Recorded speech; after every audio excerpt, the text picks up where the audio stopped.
성경 471면 사무엘하 6장 1절로 23절까지 말씀 우리 한 절씩 교독해서 읽겠습니다. 다윗이 이스라엘에서 뽑은 무리 3만 명을 다시 모으고 다윗이 일어나 자기와 함께 있는 모든 사람과 더불어 바알레유다로 가서 거기서 하나님의 궤를 메어 오려 하니 그 궤는 그룹들 사이에 좌정하신 만군의 여호와의 이름으로 불리는 것이라. 그들이 하나님의 궤를 새 수레에 싣고 산에 있는 아비나답의 집에서 나오는데 아비나답의 아들 우사와 아요가 그 새 수레를 모니라.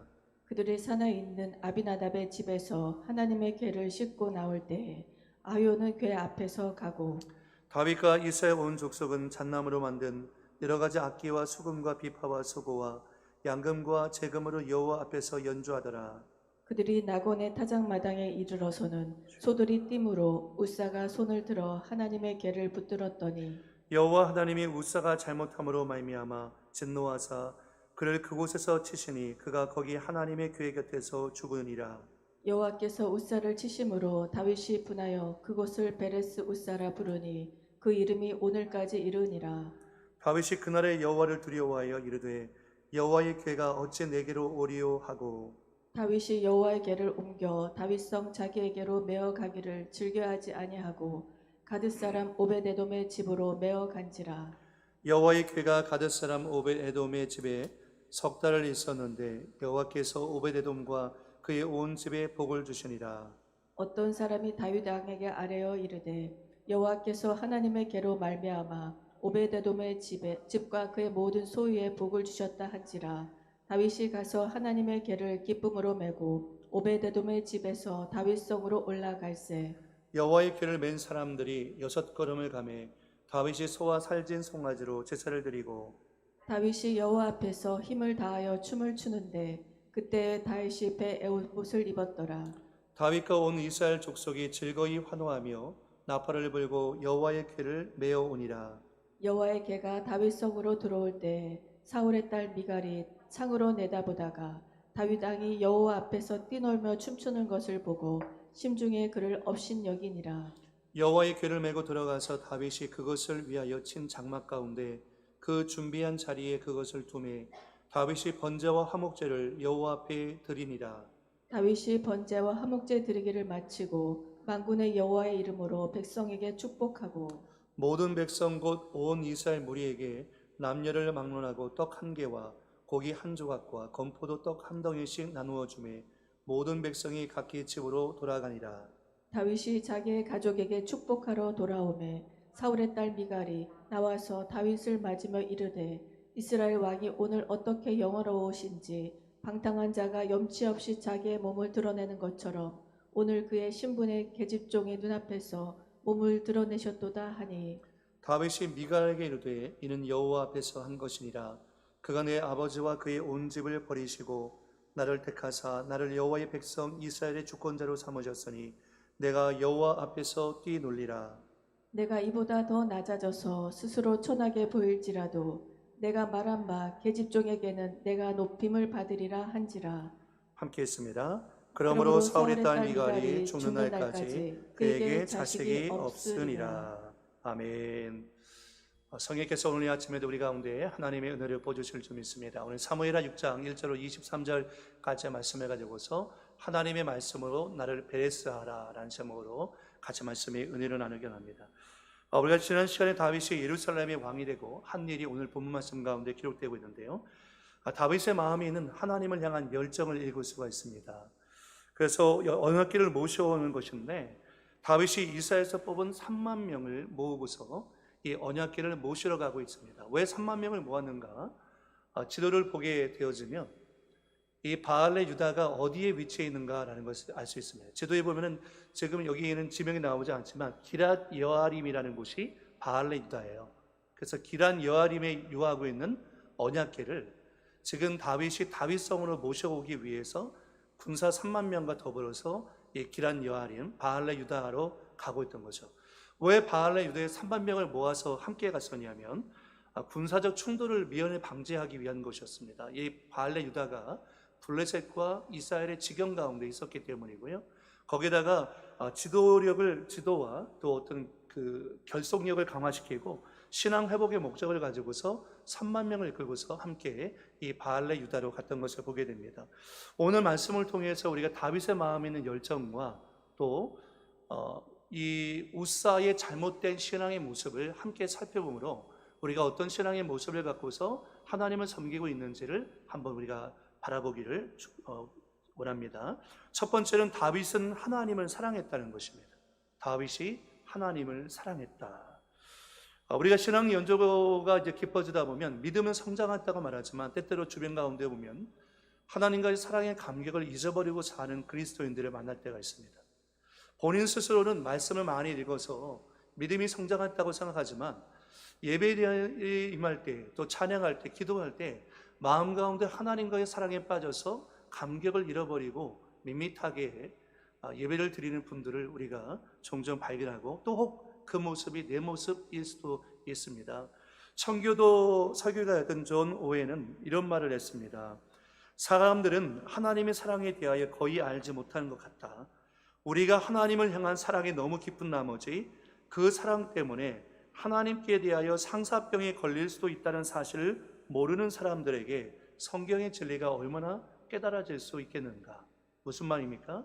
하나님을 사랑하지 않는데 어찌 성경의 깊은 내용들을 깨달을 수가 있겠는가. 깨달아봤자 얼마나 깨달을 수가 있겠는가.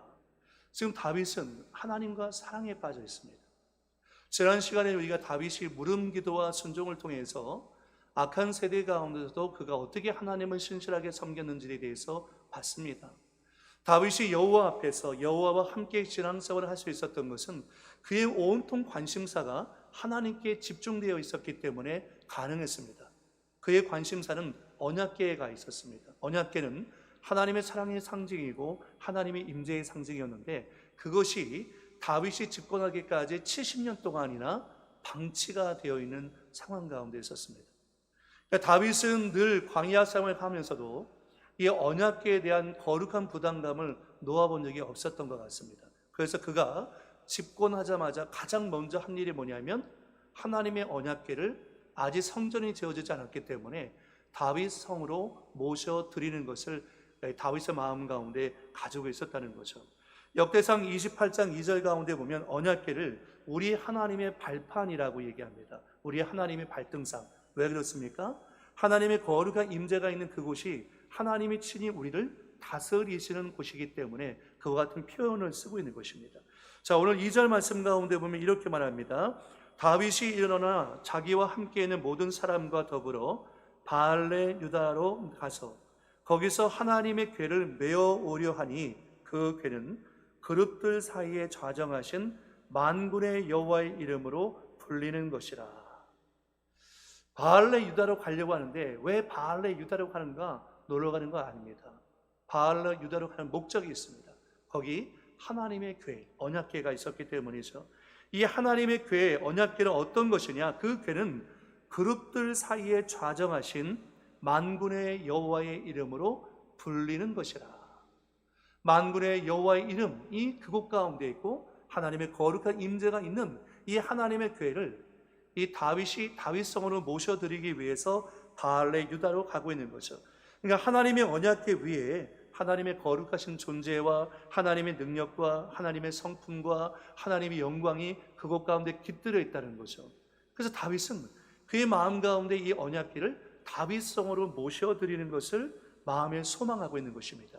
여러분 다 언약궤가 어떻게 생겼는지 아시겠지만 그림을 통해서 다시 한번 보면요, 언약궤는 안에 겉에가 다 그 정금으로 되어 있고 그 위에 그릇 날개를 갖고 있는 천사가 서로 연하여 쳐다보고 있으며 요 맨 위판을 멀시시트라고 하고 시은좌, 은혜를 베푸는 자리, 자리를 베푸는 자리라고 되어 있습니다.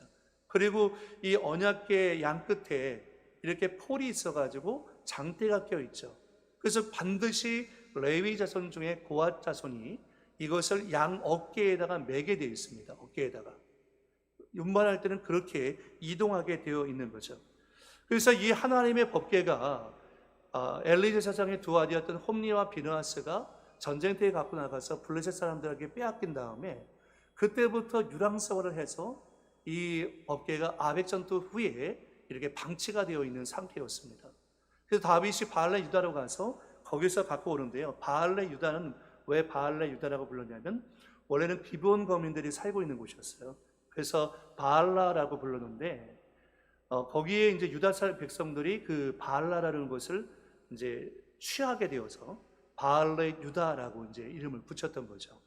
나중에는 이제 기란 여아림이라고 이제 이름이 붙여졌는데 이 기란 여아림으로 지금 다윗이 하나님의 궤를 가지러 갔다는 것입니다. 그런데 문제가 발생했습니다. 이게 두 번째인데요. 여러분, 우리가 하나님을 사랑합니다. 그런데 그 사랑이 그냥 단순한 감정적인 사랑이 아니라 그 사랑에 반드시 있어야 할 것이 있어요. 뭐가 있어야 할까요? 지식이 있어야 됩니다. 우리가 하나님을 사랑하는데 그 사랑이 내가 보기에 좋은 사랑이 아니라 하나님이 보시기에 좋은 사랑이 되기 위해서는 하나님이 무엇을 기뻐하시는지, 무엇을 좋아하는지, 아버지 뜻이 무엇인지를 우리가 아는 지식이 필요하다는 거죠. 그래서 온전한 사랑에는 지식이 필요하다라는 것을 말씀합니다. 아니, 감정만 갖고 안 된다는 것입니다. 거기 이 온전한 사랑에 지식이 필요하다는 것을 우리가 생각하면서 오늘 말씀을 통해서 첫 번째는 내 생각보다 하나님의 말씀이 먼저라는 것을 우리가 한번 묵상하기 원합니다. 내 생각보다 하나님의 말씀이 먼저다. 이 말씀을 묵상하면서 우리는 편리주의를 경계할 수 있어야 하는 것입니다. 오늘 3절 말씀 가운데 보면 그들이 하나님의 궤를 새 수레에 싣고 산에 있는 아비나답의 집에서 나오는데 아비나답의 아들 우사와 아요가 그 새 수레를 모니라. 여러분, 다윗의 입장에서 봤을 때 이 하나님의 언약궤를 헌수레가 아니라 새 수레에다가 모시고 오는 것은 나름대로 어떻게 보면 최선을 한 것이라고 생각할 수 있습니다. 우리가 신앙생활하면서 이런 표현을 했습니다. 내 나름대로는 하나님께 최선을 다한 거야. 그러면 하나님께서 온전히 기뻐하실까요? 내 나름대로라는 표현. 내 나름대로가 아니라 하나님의 뜻대로 드려야 됩니다. 하나님의 뜻대로. 자기 소견에 옳은 대로 하나님께 드리는 것이 아니라 성경에 기록된 대로 하나님의 말씀이 지시한 대로 드릴 때 그것이 하나님을 영화롭게 하고 하나님께 기쁨이 될 수 있지, 나 나름대로는 최선을 다해서 드린다 할지라도 그것이 오히려 하나님께 영광이 되는 것이 아니라 하나님의 영광을 거스르는 일이 될 수도 있다는 거죠. 그러니까 어떻게 보면 다윗이 하나님의 궤를 헌수레가 아니라 새수레에 싣고 운반하는 것은 나름대로 하나님의 언약궤를 존중하는 행위라고 할 수 있겠지만, 그럼에도 불구하고 하나님의 궤는 반드시 어떻게 운반해야 됩니까? 레위 자손 중에 고아 자손들이 어깨에 메고서 그것을 운반해야 되는 거죠. 그런데 다윗이 이 사실을 몰랐던 것입니다. 왜 몰랐을까? 사무엘이 죽고 난 다음에 이스라엘 백성들이 율법에 정통하지 못했고, 또 과거에 블레셋 사람들이 이 언약궤를 운반할 때 어떻게 운반했어요? 수레에 운반했거든요. 그때 그 당시에 수레에 운반했을 때 아무런 문제가 없었어요. 그러다 보니까 우리도 이 수레의 언약궤를 운반해도 아무런 문제가 없겠지. 여러분, 블레셋 사람들은 어떤 사람입니까? 지금으로 말하면 예수 안 믿는 사람들이죠. 그 사람들은 아무것도 모르는 사람들입니다. 이스라엘 백성들과는 차원이 다른 사람들이죠. 근데 다윗이 이 하나님을 사랑했지만 그 하나님을 사랑하는 것에 지식이 부족하다 보니 하나님께서 뭘 원하시는지 말씀대로 온전히 순종하지는 못했던 것입니다. 그래서 뜨거운 열심은 있지만 그 방법 면에서 그릇되었다라는 것을 말하고 있는 것입니다. 여러분, 우리가 신앙생활하면서 주의해야 할 것이 있는데요, 편리와 시간적 효율성을 여러분 경계하실 수 있어야 됩니다. 오늘 우리가 지금 온라인으로 예배를 드리는 분들도 있지만 어쩔 수 우리가 코로나 이 상황 가운데서 어쩔 수 없어서 온라인으로 예배를 드리고 있지만 여러분 스스로가 여러분의 마음의 자세, 신앙의 자세를 분별할 수 있어야 됩니다. 내가 혹여 편리와 시간적 효율성을 위해서 온라인으로 예배를 드리고 있는 것은 아닌지. 여러분, 예배라는 것은 반드시 희생이 따라야 합니다. 나 나름대로 드리는 것이 아니라, 자기의 소견에 옳은 대로 드리는 것이 아니라, 나름대로 최선을 다해서 드렸다고 하는 것이 아니라 하나님 받으시기에 최선이 되어야 하는 것이죠. 그러면 하나님 말씀에 지시되어 있는 대로 우리가 드릴 때 그것이 하나님께 영광이 되고 주님께 기쁨이 될 수 있다는 것을 우리가 잊지 말아야 됩니다. 고린도전서 4장 6절 말씀 같이 한번 읽어볼까요? 시작. 형제들아, 내가 너희를 위하여 이 일에 나와 아볼로를 들어서 본을 보였으니 이는 너희로 하여금 기록된 말씀 밖으로 넘어가지 말라 한 것을 우리에게서 배워 서로 대적하여 교만한 마음을 가지지 말게 하려 함이라. 뭐 밖으로 넘어가지 말라고요? 말씀 밖으로 넘어가지 말라고 했습니다. 그러니까 예수 믿는 사람들은 항상 말씀 안에서 살아야 돼요. 우리의 시작도, 우리의 과정도, 우리의 결말도 항상 하나님의 말씀이 우리 삶 가운데 기준이 되어야 한다는 거죠. 그런데 문제는 뭐냐면 말씀을 알아야죠. 성경을 읽지 않는데 어떻게 여러분 우리가 하나님의 말씀대로 살아갈 수 있겠습니까? 하나님의 말씀을 알아야 다윗과 같은 이런 실수를 행하지 않죠. 하나님의 말씀을 모를 때 우리는 다윗과 같은 이런 실수를 할 수 있습니다. 내 나름대로는 최선을 다했어요. 그런데 그것이 하나님의 영광에 합한 최선이 아니었습니다. 그러니까 하나님 받으실 수가 없는 사건이 오늘 말씀 가운데 나오고 있는 것입니다. 여러분, 선한 목적은 선한 방법으로 이루어져야 하고요, 동기도 중요하지만 과정도 중요합니다. 목적이 옳다고 해서 어떤 방법을 사용해도 된다는 것은 아니죠. 열정은 좋은 것이지만 지식이 없는 열정은 위험합니다. 하나님을 사랑해서 열정적으로 하나님을 섬기는 건 좋은데 그 열정에 하나님을 향한 지식이 없으면 때로는 우리가 사도 바울이 사울이었을 때 하나님을 괴롭혔던 것처럼 하나님을 괴롭힐 수 있다는 거죠. 그러니까 우리가 인본주의적이고 편리주의적인 신앙생활을 하고 있다면 오히려 그것이 하나님께 영광이 되거나 공동체의 덕이 되는 것이 아니라 하나님의 영광을 범하는 것이고 공동체를 어렵게 만드는 것이 될 수도 있다는 것입니다. 그래서 가장 위험한 말 가운데 하나가 내 나름대로, 자기 소견에 옳은 대로, 이런 부분들이 위험한 말이죠. 마태복음 7장 22절로 23절에 보면 열심히 선지자 노릇을 하고 열심히 귀신을 내어쫓고 열심히 권능을 행했지만 하나님은 그들을 모른다고 하셨습니다. 왜냐하면 끝끝내 그들은 불법을 행하는 사람들이었기 때문이죠. 하나님의 일은 열심만으로 하는 것이 아니라 거기에 반드시 하나님의 뜻대로 하는 말씀의 지식이 없이는 안 된다는 것입니다. 그러므로 여러분, 내 생각이 아닌 하나님의 말씀으로 하나님을 섬길 수 있기를 예수님은 축복합니다. 두 번째는 화려함보다 하나님의 말씀이 항상 먼저입니다.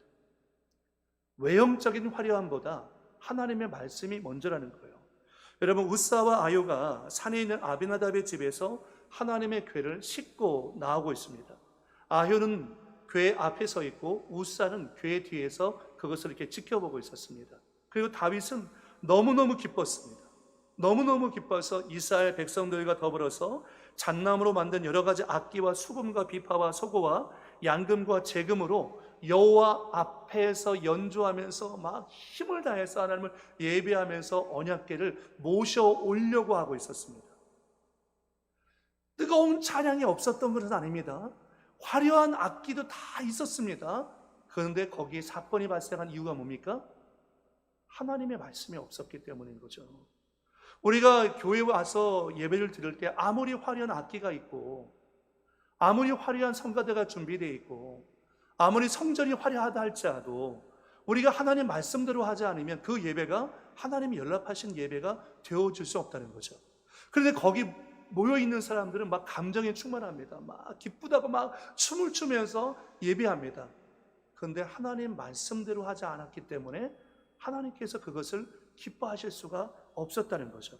그래서 오늘 문제가 발생했죠. 나곤의 타작마당에 들어설 때 소가 뛰기 시작합니다.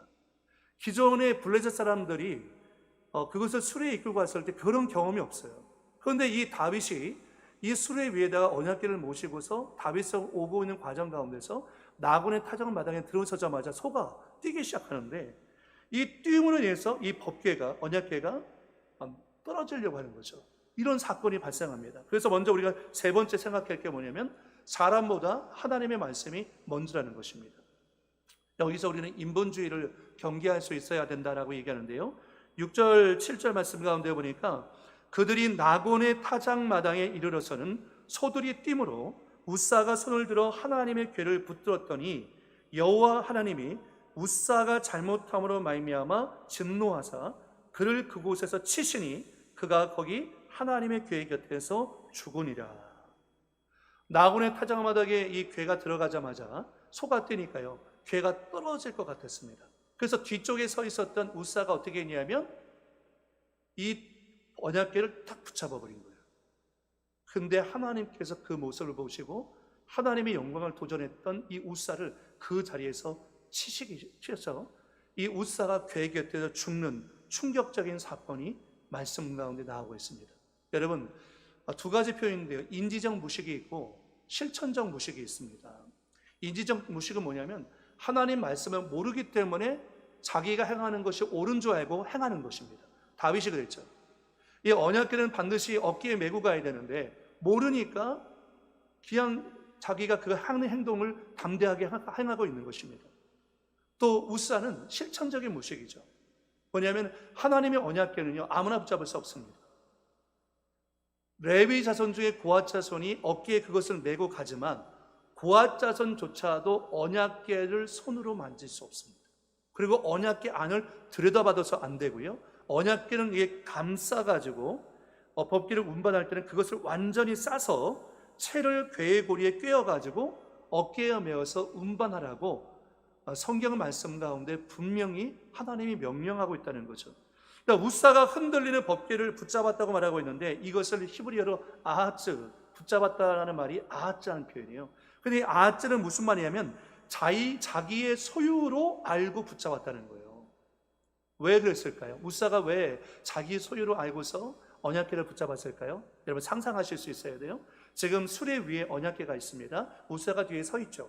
그러면 언약궤가 수레 위에 올려져 있지만 웃사의 눈높이에 봤을 때 언약궤는 아마 웃사가 내려다보는 위치에 있을 것입니다. 거기다가 아비나답의 집에 이 언약궤가 있은 지 오래였습니다.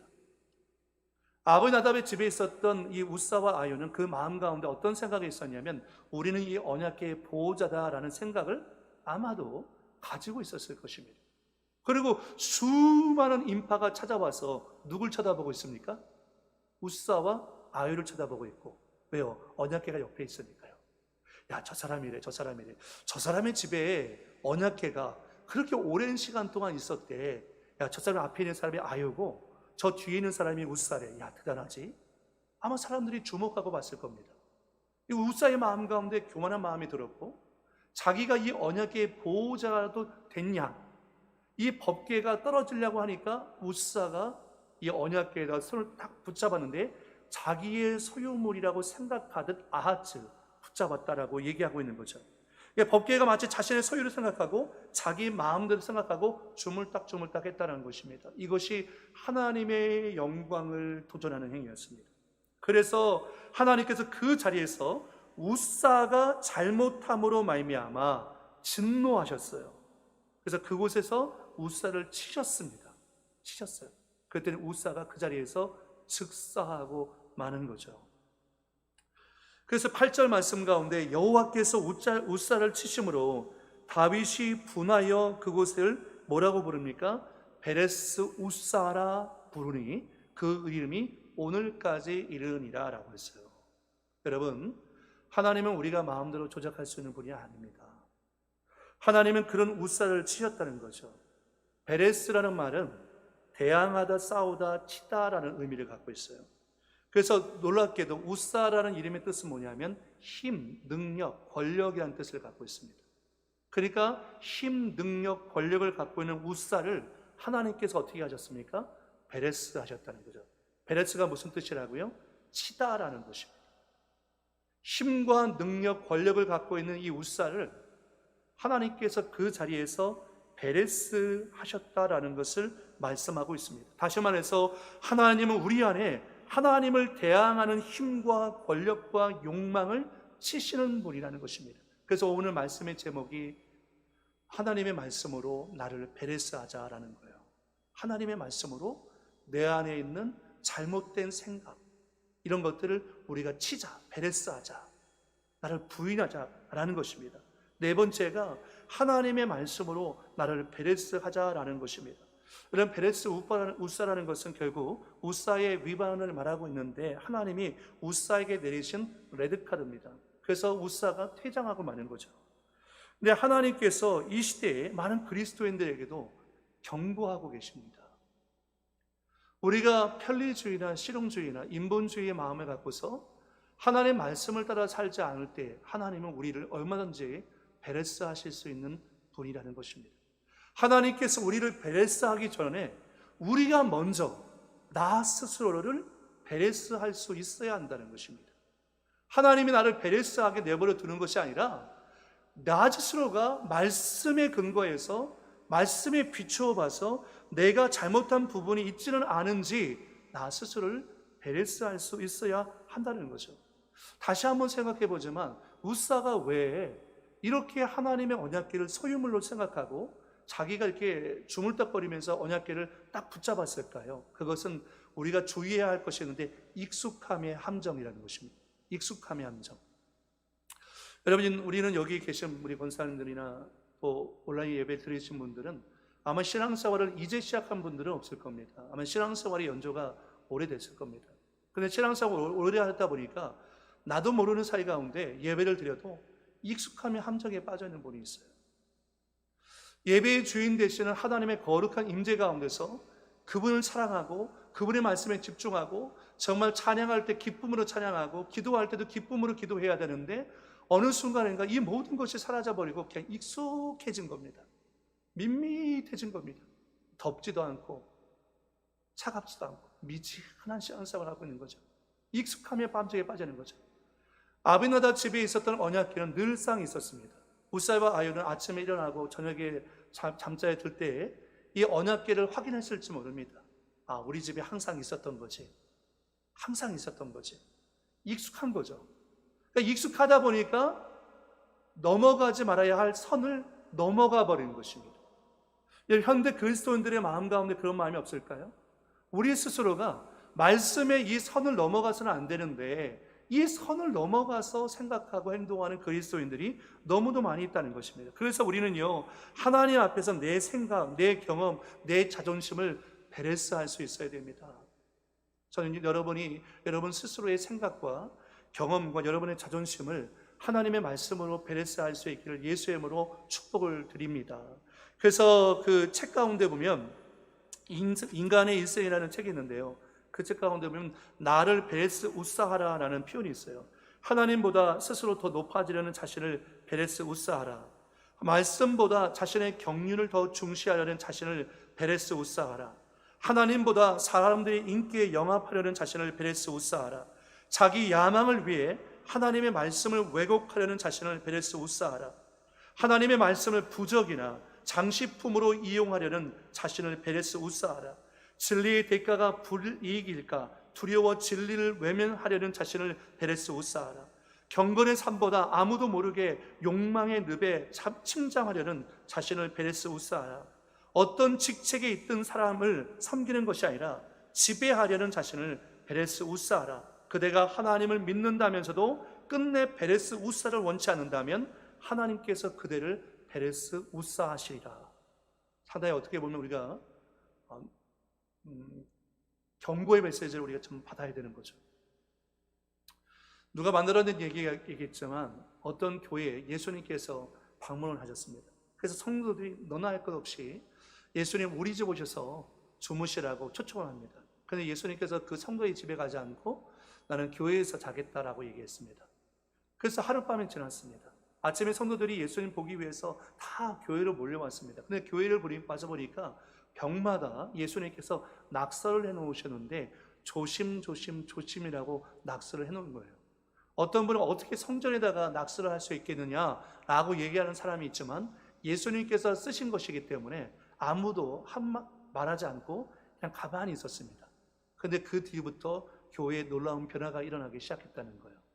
예수님께서 교회 벽에다가 조심이라고 쓰니까 성도들이 그 말을 보고서 말을 조심스럽게 하기 시작합니다.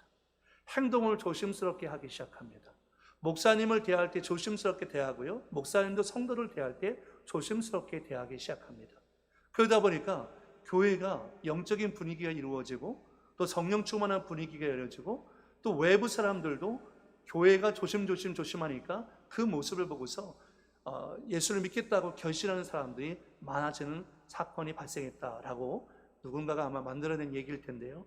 여러분, 우리가 예수를 믿는 사람이어서 신앙생활을 오래 하다 보니까 익숙함이 함정에 빠질 때가 많습니다. 그러나 우리 스스로를 베레스하려는 필요가 있습니다. 말씀으로 나를 자꾸 베레스하셔야 돼요.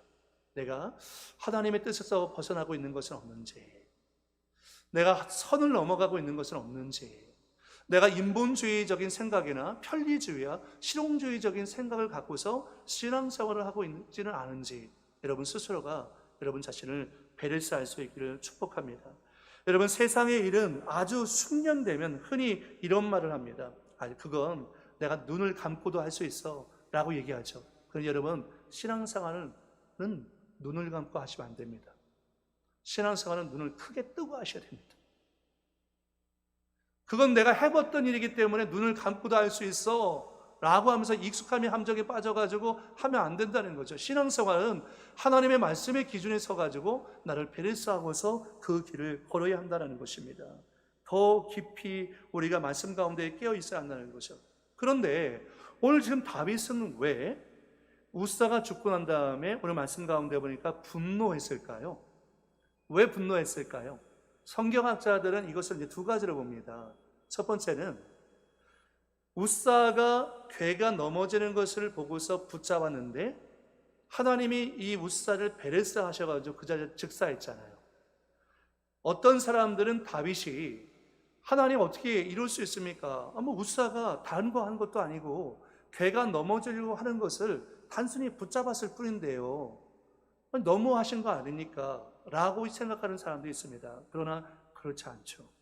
그 뒤에 나오는 다윗이 두려워했다라는 표현이 있어요. 두려워했다는 표현이 있어요. 이것은 뭐냐면 다윗이 하나님께서 베레스 우사 하셨다는 이 사실 때문에 자신이 무엇인가 잘못이 있다는 것을 다윗이 생각하고 있었다는 거죠. 그러면서 다윗이 하나님의 괴가 다윗성으로 옮겨지는 것을 처음에는 기뻐했지만 이 사건으로 인해서 기쁨이 두려움으로 바뀌어지게 됐습니다. 이거 정말 두려운 일이구나. 그리고 말하죠. 여호와의 괴가 어찌 내게로 오리요. 이 괴를 다윗성으로 가져가기를 다윗이 즐겨하지 않고 그 언약궤가 어디로 가냐면 가드 사람 오벳 에돔의 집으로 그 괴가 가게 되어집니다. 이것 또한 다윗의 어떻게 보면 경솔한 행동이었죠. 다윗이 그럼에도 불구하고 하나님 말씀대로 순종해가지고 그것을 어깨에 메고 갔으면 됩니다. 그제라도 깨닫고 어깨에 메고 가면 되죠. 그런데 다윗이 두려운 나머지 괴를 가져오기를 내려놓고 그 괴를 오벳 에돔의 집으로 보내죠. 오벳 에돔의 집. 그렇죠. 다윗은 하나님의 진노를 접했을 때 두려워하기보다는 사실은 원인을 규명해야 됩니다. 왜 이런 일이 일어났지? 하나님 말씀대로 하지 않았구나. 하나님 말씀대로 했어야 되는데 하나님 말씀대로 하지 않았기 때문에 이런 일이 발생했구나. 그래, 이것은 고아 자손의 어깨에 메고 가야 되는 것이야 라고 깨달았어야 되는데 두려운 나머지 이 괴를 오벳 에돔의 집으로 보낸 거죠. 오벳 에돔의 집을 보낸 거죠. 여러분, 가드 사람 오벳 에돔의 집은 어디냐면 지도를 한번 보여주시면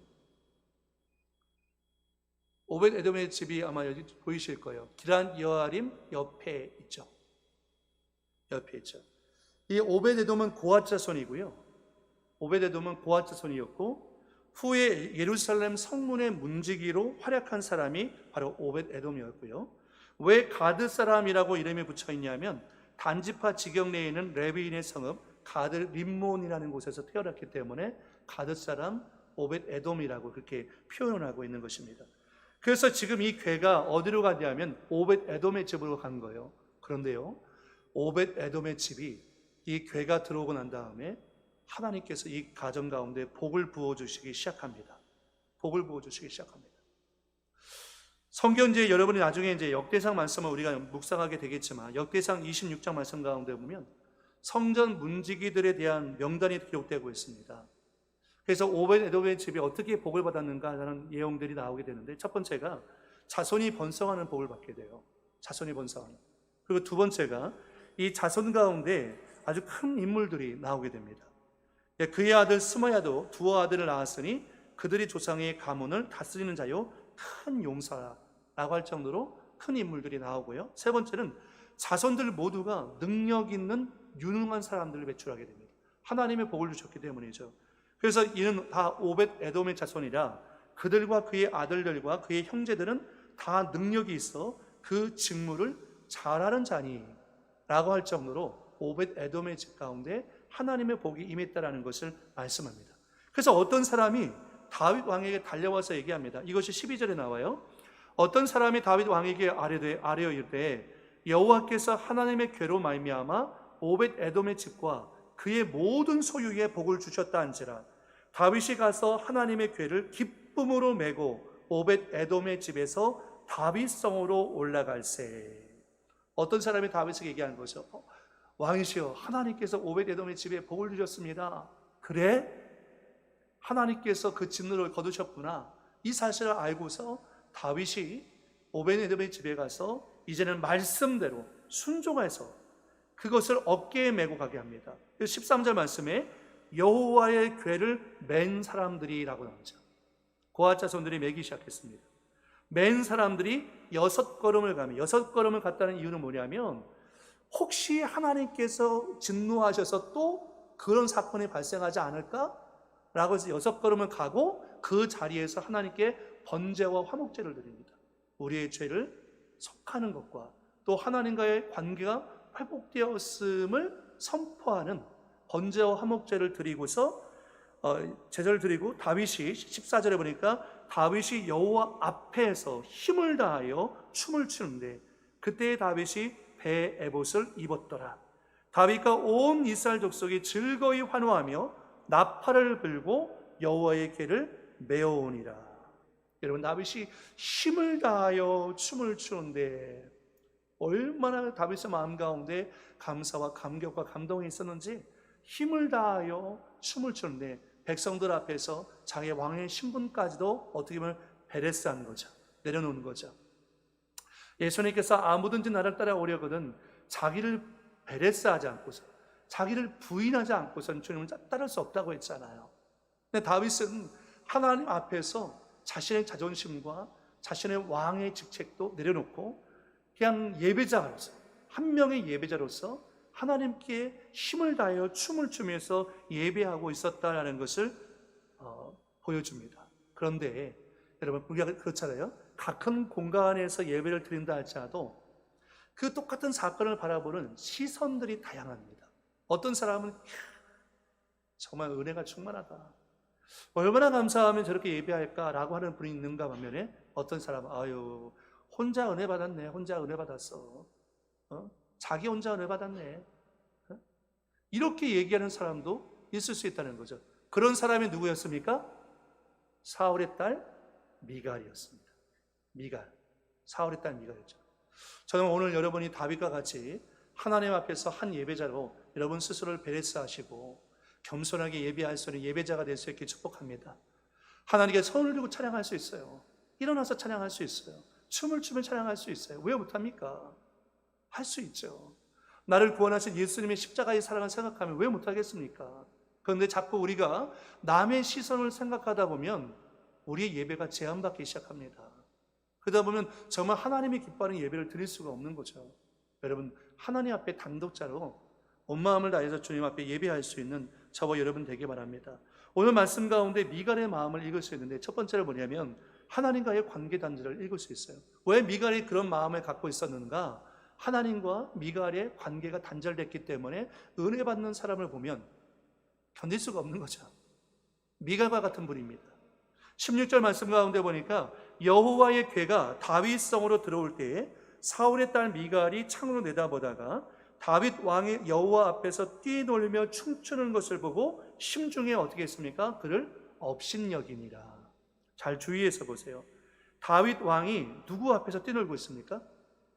여호와 앞에서 뛰놀며 춤추는 것을 봤어요.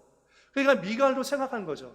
하나님 앞에서 다윗이 뛰놀고 춤추는 것이라는 사실을 분명히 알고 있으면서도 미갈의 마음 가운데는 다윗을 업신여기는 마음이 있다는 거예요. 왜 그렇습니까? 미갈과 하나님과의 관계가 문제가 있다는 것입니다. 우리가 교회에 와서 예배를 드리는데 정말 충만한 가운데 예배를 드리는 사람을 보고서 아유 혼자 은혜 받았지 라고 생각하는 것은 그분이 분명 하나님과 관계에 있어서 문제가 있다는 거죠. 그러니까 은혜 받는 사람을 보면 심중에 업신여기고 남을 정죄하고 비판하고 판단하고 있다는 것입니다. 여러분, 우리가 복음의 능력을 회복하지 못하고 하나님과의 관계가 건강하지 못하면 자꾸 남을 정죄하고 비판하고 판단하고 상처를 주게 되어 있습니다. 하나님과의 관계가 문제인 거죠. 그러니까 미갈의 마음 가운데 하나님과의 관계가 문제가 있었습니다. 왜 그랬을까요? 왜 미갈이 하나님 앞에서 다윗이 뛰놀고 춤추고 있는데 그것을 좋게 보지 못했을까요? 여러 가지 많은 이유가 있었겠지만 우리가 생각하고 추정해 본다면 결국 사울의 왕의 가문이 무너지고 또 다윗을 세운 분이 하나님이셨습니다. 하나님이 작정하셨던 거죠. 그러니까 이 미갈의 마음 가운데 하나님을 향한 원망이 그의 마음 가운데 있다 보니 하나님과의 관계 속에서의 영적인 풍성함을 누리기가 쉽지가 않은 것입니다. 여러분, 우리가 인생을 살다 보면 때로는 재정의 문제, 건강의 문제, 여러 가지 문제 때문에 우리 마음이 힘들고 어려울 때가 있습니다. 어려울 때 우리는 하나님을 향해서 의문부호로 물을 때가 있어요. 하나님 왜요? 하나님 왜요? 라고 물을 때가 있습니다. 그러다 보니 우리 마음 가운데 하나님을 향한 건강하지 못한 마음에 마귀는 가라지를 뿌리게 되고 가라지가 뿌려지게 되면 하나님이 주신 영적인 풍성함을 누려야 함에도 불구하고 누리지 못할 때가 있습니다.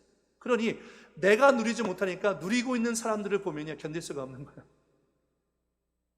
내가 하나님과 영적인 풍성함을 누리고 있으면요 옆에 있는 앉아있는 집사님이 막 은혜 받고 있으면 같이 기뻐해주고 같이 울고 같이 하나님을 찬송해요. 근데 나는 하나님과의 관계를 누리지 못하는데 옆에 집사람이 막 은혜 받고 있는 모습 보면 얄밉고 시기의 대상이 되는 겁니다. 이 미갈의 마음이 아마 그렇지 않을까라는 생각이 들어요. 두 번째는요, 미갈이 사람과의 관계가 단절되어 있어요. 하나님과의 관계가 단절되면 분명히 인간관계도 단절될 수밖에 없어요, 여러분. 인간관계도. 그래서 오늘 20절 말씀 가운데 보니까 다윗이 자기 가족에게 축복하고 집에 돌아옵니다. 그때 미갈에 뭐라고 얘기합니까? 다윗이 자기의 가족에게 축복하러 돌아오매 사울의 딸 미갈이 나와서 다윗을 맞으며 이르되 이스라엘 왕이 오늘 어떻게 영화로우신지 방탕한 자가 염치 없이 자기 몸을 드러내는 것처럼 오늘 그의 신복의 계집종의 눈앞에서 몸을 드러내셨도다 하니. 굉장히 조롱 섞인 말이죠. 아이고, 이스라엘의 왕이 오늘 어떻게 영화로우신지, 응? 임금으로서 채통이 참 볼만합니다. 이걸 조금 리얼하게 번역한 게 공동번역이에요. 공동번역에는 이렇게 번역했어요. 다윗이 자기 식구들에게 복을 빌어주려고 돌아오자 사울의 딸 미갈이 나가 다윗을 맞으며 말하였다. 오늘 이스라엘의 임금으로서 채통이 참 볼만하더군요. 건달처럼 신하들의 옆편네들 보는 앞에서 몸을 온통 드러내시다니. 이 미갈이 다윗의 그 힘을 다해서 여호와 앞에 춤을 추는 모습이 정말 꼴불견이었다는 거죠. 꼴불견을 넘어서 꼴보기 싫었다는 거예요. 꼴보기 싫었다는 거예요. 왜 그랬을까? 어떤 성경학자는 이렇게 얘기해요. 사울의 딸 미갈이 왜 다윗에게 이렇게 얘기했을까? 자, 사울 왕이 원래 미갈을 다윗에게 주기로 했죠. 그러다가 이 사울의 딸 미갈을 누구에게 줬습니까? 지난번에 우리가 발디엘이라는 사람에게 줬어요. 발디엘. 다윗이 이제 이스라엘의 왕이 되려고 할 때 자신의 미갈을 돌려달라고 얘기합니다. 그때 발디엘이 미갈을 너무 사랑해가지고요 계속 쫓아왔어요. 울면서. 미갈을 놓을 수가 없어가지고 울면서 쫓아왔어요. 근데 미갈이 다윗에게 돌아왔죠. 그래서 미갈이 이 발디엘에 대한 마음을, 서운한 마음을 가지고 있어서 그랬지 않는가라고 하지만 사실 그것보다는 이 미갈이 하나님과 영적 관계 가운데서 문제가 있다 보니까 그가 다윗과의 관계 속에서도 그것을 이해할 만한 영적인 시선이, 안목이 그에게 없었다라고 그렇게 평가를 하고 있는 것입니다. 그러니까 그녀가, 이 미갈이 하나님의 언약궤와 관련된 다윗의 순전한 기쁨을 이해하지 못한 데에 대한 불평이었다는 거죠. 그러니까 다윗은 언약궤가 너무 중요하잖아요. 여러분, 우리도 그러잖아요. 그러니까 정말 이 신실한 그리스도인들은 하나님의 은혜와 이 십자가가 우리에게 의미하는 의미가 얼마나 큰지 알잖아요. 교회가 얼마나 귀한 곳인지 알잖아요. 그러나 믿음이 없는 사람들은 교회가 얼마나 귀한지 모르죠. 그죠? 믿음이 있는 분들은 목회자가 어떤 사람들인지를 알고 있지만 믿음이 약한 사람들은 목회자가 어떤 의미인지 잘 모르잖아요. 그러니까 미갈은 이 언약궤가 다윗에게 있어서 어떤 의미였는지를 잘 몰랐던 거예요. 그러니까 다윗이 그 앞에서 춤을 추는 것을 이해하지 못하고 불평을 하게 되었다는 것을 말하고 있는 거죠. 이때에 다윗이 아주 훌륭한 믿음의 고백을 합니다. 자, 우리 21절 같이 한번 읽어볼까요? 21절 시작. 다윗이 미갈에게 이르되 이는 여호와 앞에서 한 것이니라. 그가 내 아버지와 그의 온 집을 버리시고 나를 택하사 나를 여호와의 백성 이스라엘의 주권자로 삼으셨으니 내가 여호와 앞에서 뛰놀리라. 아멘. 너무 훌륭한 신앙의 고백입니다. 다윗이 미갈 앞에서 뭐라고 고백하냐면요, 이것은 내가 사람들 보여주기 위해서 한 것이 아니에요. 여호와 앞에서 한 것이다. 오늘 여러분의 예배가 여호와 앞에서 하는 예배가 되기를 축복합니다. 여러분의 기도, 여러분의 찬양, 여러분의 헌신도 사람 보여주기 위해서 하는 것이 아니에요. 그럼 자꾸 사람이 신경 쓰입니다. 이거 내가 이렇게 했는데 나를 어떻게 생각할까? 나를 어떻게 볼까? 그럼 여러분 하나님께 영광이 되지 않습니다. 이것은 다윗이 여호와 앞에서 한 것이라는 거죠. 그러면서 뭐라고 얘기합니까? 그가 여호와께서 내 아버지와 그의 온 집을 버리시고 사울 왕과 사울의 온 집을 버리고 중요한 표현은 나를 택하사라고 얘기합니다. 택하사. 그러니까 다윗을 선택하신 분이 누구예요? 하나님이라는 거죠. 그러니까 자기 스스로 왕이 될 꿈조차 꿔본 적이 없습니다. 그렇죠, 다윗은. 나는 정말 꿈조차 꿔본 적이 없는데 하나님이 나를 택하셨고 또 나를 여호와의 백성 이스라엘 주권자로 삼으셨으니, 누가 삼으셨다는 거예요? 하나님이. 하나님 나를 삼으셨다는 거예요. 그래서 내가 결단하는 거죠. 결정 내린 거죠. 뭐라고 결정 내렸습니까? 한번 따라하겠습니다. 내가 여호와 앞에서 뛰놀리라. 이것이 여러분의 믿음의 결정이자 고백이 되길 축복합니다. 아들이신 예수님께서 십자가에서 우리의 모든 죄와 허물을 담당하시고 못 박혀 죽으셨으니, 그 은혜를 내가 받았으니 나는 하나님 앞에서 뛰놀며 주님을 찬양하고 경배하리라. 할렐루야. 네. 우리의 헌신과 봉사도 마찬가지죠. 여호와 앞에서 하는 것입니다. 하나님께 영광 돌리기 위해서. 그것이 우리의 공로가 될 수는 없어요. 여러분, 주일 말씀처럼 사람은 할 수 없습니다. 그러나 하나님은 하실 수 있잖아요. 우리의 율법적인 의나 인간의 선한 행위나 우리 어떤 이런 교회 안에서 봉사를 많이 한다고 해서 그것이 구원의 조건이 될 수 없죠. 그것은 정말 하나님께서 우리 가운데 베푸신 큰 은혜, 갚을 수 없는 큰 은혜 가운데 아주 지극히 작은 것, 내놓을 수도 없는 걸레와 같은 것입니다. 그런데 인간은 죄성을 갖고 있기 때문에요, 조그만 것 한 것 갖고도 자꾸 하나님 앞에서 생색을 낼 때가 있습니다. 여러분, 그것은 하나님 앞에서 내놓을 만한 것이 되지 못합니다. 우리가 철저하게 구원받은 것은 예수님의 십자가의 보혈의 공로, 그 은혜가 아니면 안 된다는 거죠. 22절 말씀 가운데 보니까 다윗이 이렇게 얘기합니다. 내가 이보다 더 낮아져서 스스로 천하게 보일지라도 네가 나를 업신여겼지만 내가 이보다 더 낮아져서 스스로 천하게 보일지라도 내가 말한 바 계집종에게는 내가 높임을 받으리라 한지라. 다윗은 괜찮다는 거예요. 내가 남들이 나를 어떻게 보는 것 나는 중요하지 않다는 거예요. 나는 여호와 앞에서 한 것이고 나는 앞으로도 계속해서 여호와 앞에서 뛰놀 것이고 내가 이보다 더 낮아진다 할지라도 스스로 천하게 보인다 할지라도 나는 그 일을 멈출 수 없다는 거죠. 하나님 나를 선택하셨고 나를 삼아주셨고 지금 하나님께서 나에게 이와 같은 일을 행하셨기 때문에 다윗은 하나님을 향한 예배와 찬양을 멈출 수 없다는 것입니다. 자, 오늘 우리 순복음은혜교회 예배가 다윗이 힘을 다하여 춤을 추고 예배한 이 예배처럼 이런 예배가 되기를 정말 축복합니다. 사람의 시선을 의식하지 않고 온전히 내 예배의 유일한 청중이 되시는 여호와 하나님. 여러분, 우리가 사람 앞에 나와 예배하는 거 아니잖아요, 그렇죠? 내 예배의 유일한 청중은 하나님 한 분만 앉혀놓고 우리가 예배하는 거예요, 그죠? 하나님 한 분만 바라보고서 예배하는 것이기 때문에 우리가 신경 쓸 분은 그분밖에 없어요. 그분 앞에서 춤추고 그분 앞에서 찬양하고 예배하고 기쁨으로 섬기는 것, 헌신하는 것, 그것이 우리가 마땅히 해야 할 일이라는 것입니다. 다윗이 이렇게 말하고 난 다음에 그것에 대한 징계 차원으로 미갈은 평생 자식을 낳지 못했습니다. 자식을 낳지 못했습니다. 성경학자들은 다윗이 이 일 후에 이 다윗이 미갈과 동침하지 않았다라고 얘기하는 분도 있는데요. 그것보다는 아마도 미갈의 태가, 생산할 수 있는 태가 닫혀졌기 때문에 자식을 낳지 못한 거 아니겠느냐라고 이렇게 생각을 하고 있습니다. 말씀을 맺고 정리합니다. 여러분, 오늘 우리가 말씀에 두 가지가 있었어요. 하나는 하나님의 말씀으로 나를 베레스하자라는 것이었습니다. 내 신앙생활의 모습 가운데 하나님의 말씀의 기준에 비춰봤을 때 모자란 부분이 있다면 나를 베레스해야 된다는 거죠. 내가 편리주의나 실용주의나 아니면 인본주의적인 생각으로 신앙생활하고 예배생활을 했다면 나를 베레스해야 된다는 것입니다. 또 두 번째는 다윗과 같이 여호와 앞에서 정말 힘을 다하여 예배하는 예배자가 되기를 정말 소망합니다. 다윗이 밧세바와 동침하고 죄짓고 난 다음에 성소에 들어가서 자신의 옷을 찢고 기도할 때 다윗의 기도 가운데 이런 표현이 있습니다. 주여 내 입술을 열어 주소서. 내 입이 주를 찬송하며 전파하리이다. 죄 지은 사람들은요, 입술 가운데 뭐가 사라집니까?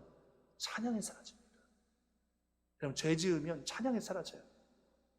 근데 우리가 하나님과의 관계가 회복되면 뭐가 회복되냐면 찬양이 회복돼요. 찬양하는 그 시간이 정말 행복해요. 즐거워져요. 저는 오늘 순복음 은혜교회 예배가 정말 이 찬양이 회복되어지는 예배가 될 수 있기를 소망합니다. 기도하겠습니다. 살아계신 아버지 하나님, 우리가 하나님을 섬기고 있다고 하는데 감정적으로 하나님을 사랑한다고 얘기하지만 말씀을 읽지 않아서 하나님의 뜻이 무엇인지 몰라 아버지 다윗과 같이 그런 실수를 범할 때가 있지 않습니까? 아버지, 우리가 신앙생활을 한다는 것은 끊임없이 나 자신을 하나님의 말씀에 비추어 봐서 베레스해야 하는 것입니다.